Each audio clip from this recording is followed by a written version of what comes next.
I must have tried to record this about 8 times now. Assalamu alaikum wa rahmatullahi wa barakatuh to some of you, and peace out to the rest of you. Yeah, hit the share button because the message is more important than the messenger. Look, where I live, every so often we still get these classrooms full of really stupid students. It can happen to anybody. I've got one of each class. I've got the most advanced and the only advanced actually class in our level at the university. And then I've got a class in which not a single solitary furthermucking student can respond because it's English. And no, I'm not going to use Arabic to explain it. We're not allowed to. Plus, we shouldn't have to. Now, when I tell you how bad that particular class is, the good thing about teaching here is that we teachers are not going to be blamed for these students. Nobody's going to hold these students against us. We're not blamed for what the students don't do, don't learn, none of that. No one walks up to us and says, well, what are you doing that all of your students don't speak English? Like, really? No. Why did you put all of them in my class? They don't speak the basics they were supposed to get from high school. This is university level, and you put them all in my class. You don't ask me that question. They know better.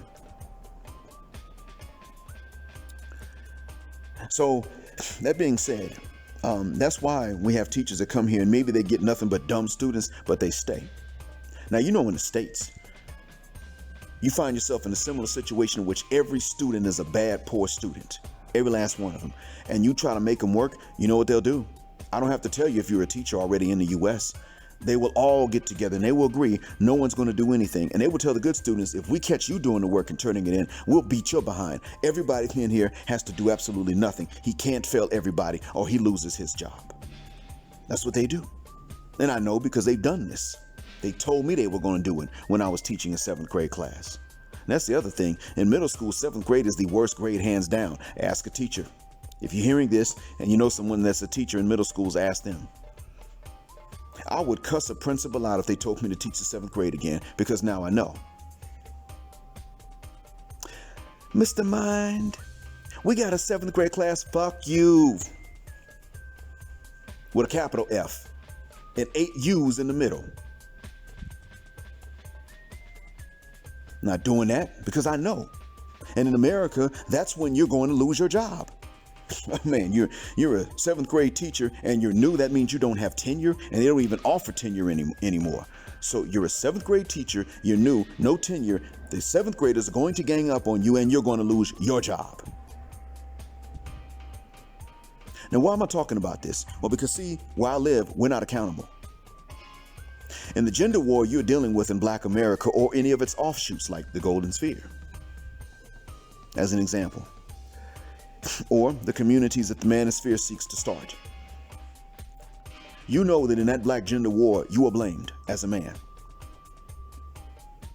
You didn't start it. You were born into it. A lot of the women that are alive today were also born into it. They didn't start it. But you were the one being blamed for it.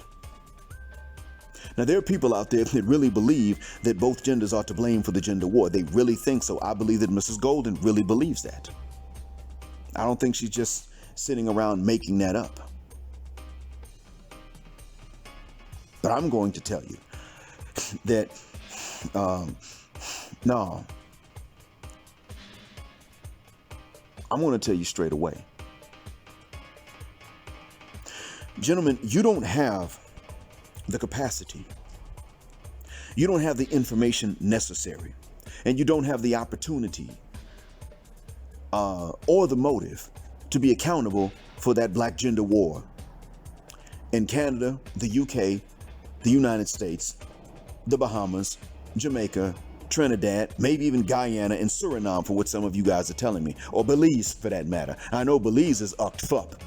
You don't even have to ask me. I've heard some of them hybristophilic B words talking about that. Sick of that. That hybristophilia is too far gone. See, hybristophilia is when a woman looks at men and says, well, if he's not damn near a serial killer, then he's a wimp, and there's no in between. That's what hybristophilia is. Not wanting a wimp, that's fine. Not wanting a coward, fine. I don't want a woman that's a wimp or a coward. She can be feminine without being a wimp and a coward. She can be. That means if a guy comes to fight, I'll fight. But if a woman comes to fight, you do it.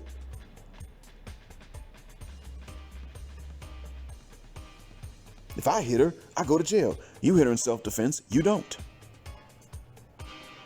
Don't worry, I'll stand behind her. You hit her, and when she moves back, I move and trip her, and then you stomp her. But me hit her, what, are you out your mind? You wouldn't forgive me if I did that. Meaning my own wife wouldn't. So, you see, I look at these things and I'm thinking to myself, okay, what would have actually been the right thing for men to do? Not a further-mucking thing, because they weren't going to sit up and tell you. And a lot of them would look and say, well, we shouldn't have to tell you. No, the F you should have to tell us. Why shouldn't you have to tell us? You absolutely should have to tell us.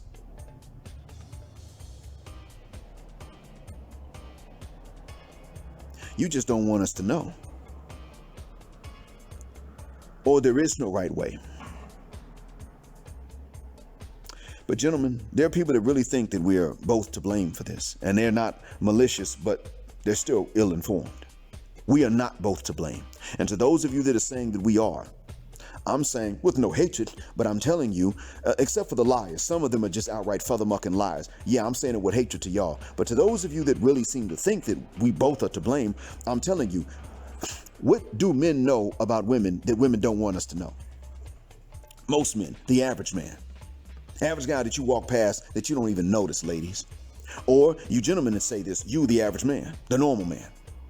What do you know about women they don't want you to know? Ladies, what do men know about you that you know that you didn't want them to know? Nothing. Now, the men that are getting around with all the women are the ones who know certain things about women that women don't want men to know. That does exist. There are all those guys. That's exactly why the cuss word, those guys are successful. They are successful because, the only reason that they're successful is because they know things about women that women don't really want them to know, but since they know them, they can utilize these things, or they're just pre-selected, don't even have to know these things, which means they don't really even have to have any game that they're talking about. They need to not screw it up. They know how to maintain her level of attraction for them and not ruin it, but, that's not much. And then they think that what they have is game. They really think so. Meanwhile, it doesn't really matter what you do. The door doesn't open. Same password doesn't work for you.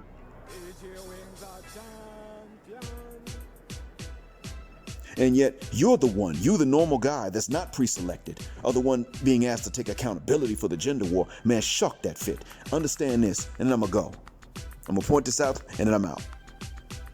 There are men that are accountable. Men are accountable for whatever we decide to do, and then actually do.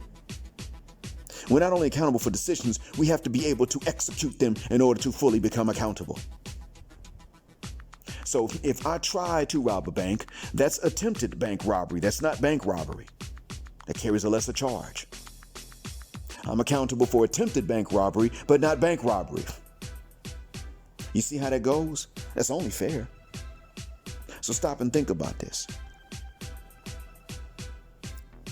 If you have not been selected enough times to be able to break their hearts and disappoint them, but you would have done it, then the most you could be guilty for is trying to break their hearts. Now, I'm going somewhere with this. If these men who are hyper-selected enough and are willing, because that's a double minority right there. First, you got to be able, then you got to be willing. If the men who are able and are willing are guilty of breaking hearts and disappointing these women, fair enough. That's what they're guilty for. Does that make them accountable for the gender war? Now, that's a hell of a debate right then and there.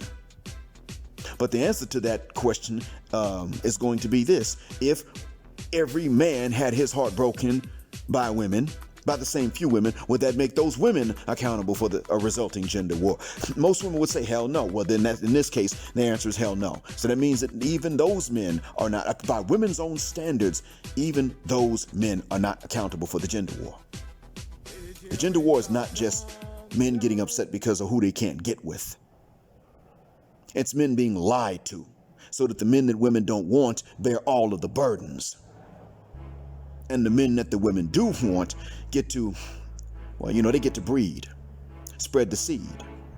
And the men and women don't want, they get to feed and satisfy other needs. That's what we're dealing with now. And yet and still, you are being asked, you normal men are being asked to accept either half or all of the accountability for the gender war. You didn't have the motive and you didn't have the opportunity. We would have had to know a lot more about women from jump in order to be accountable for the gender war. We would have had to know exactly what the F it is our own mothers don't tell us about women. We don't. Well, now we do. And when we are now learning that knowledge, what have we done with it? Most of us have said, okay, we'll take our balls and go home, literally and figuratively. In other words, we ain't playing this game no more, it's rigged. That's what many of us are doing. Okay, well, maybe I'll pump and dump, but I ain't gonna get married. And even then, how often are men allowed to pump and dump without some kind of negative consequence? Ladies, you know how you're not gonna tolerate something like that. And if a man does it, you're gonna make him pay.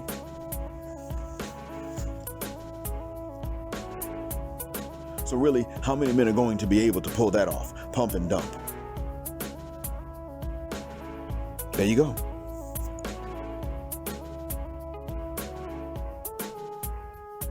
So frankly, it would have taken, things would have had to be a lot easier for normal, average men that most of you ladies aren't thinking about even when you pass them up, even when you work next to them. The same men you hope to God don't approach you unless it's just for validation. They would have had to have much more opportunity to get much further with you at much younger ages, more easily, in order for most men, in order for half the men to, matter of fact, in order for any men to be able to sit up here and take accountability for the gender war. Because even when, let's be honest, even in the worst cases, when you have had men that have actually been abusive, in order for them to be abusive for long stretches at a time, she has to stay. Now, if he's keeping her captive in the basement or something like that, that's a pretty extreme case. And when they get caught, they do serious time. And they get their butts beat in general population if they're ever caught in general population. You see? Next. Gentlemen,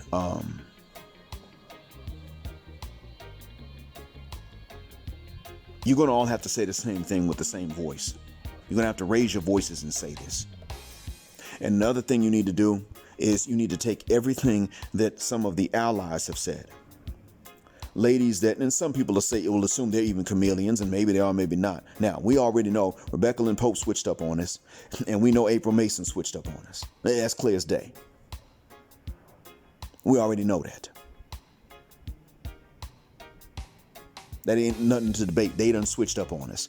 That's who they are and what they do. But when you look at the ladies that so far haven't done so,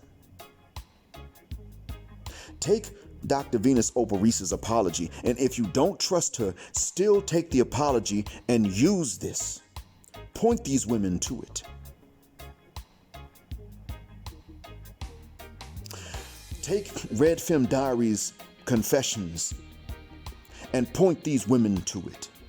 Pink Book Lessons confessions and point these women to it. Crimson Cure's confessions and point these women to it. I don't mean confessions about their own personal lives per se, but confessions on or confessions about what women will do if they can and how they will keep it a secret. Just take these things and point these other ladies to it and explain to them. Or don't explain, just simply say, well, what they have said is already proof that we could not have been accountable for this gender war. Even the most extreme cases, men don't get away with stuff like that. And nobody makes excuses for these men when they get caught doing far less than these extreme cases. People aren't excusing men hitting women. People aren't excusing men using their cars as weapons against women. Nobody's excusing men for these things. Hell, people aren't excusing men for being the victims, being hit or being struck by cars driven by women. Even in those cases, the men can't get an excuse. If I sat up here right now and I told the African American female teachers at my job how I've been treated, they would say, well, what did you do? Right off the bat, what did you do? Let them cry about what somebody did to them. Hell, they could have stayed with an abusive man for decades. Ask them, why did you stay? You don't do that. You don't get to blame the victim. You see, doesn't work both ways. Gentlemen,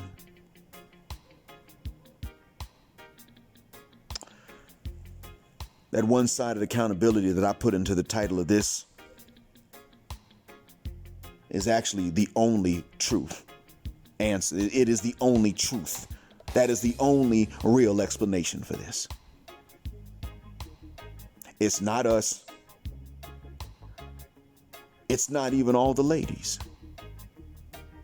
But the ones who are accountable for it are ladies.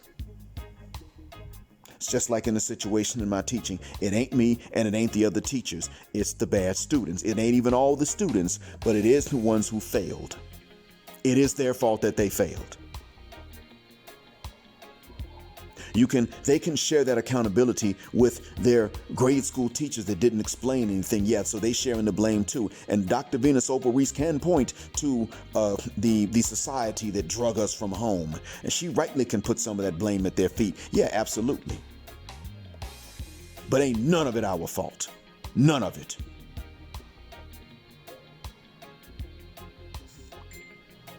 We would not have been allowed. If any of this had been our fault, we'd have been wiped the uck out. End of. Thanks for listening. Black Heart, Black Mind, Blackout, Assalamu Alaikum. And now you know why I say black, heterosexual, non-select male power, just because they don't like it. And black patriarchy until extinction or judgment day.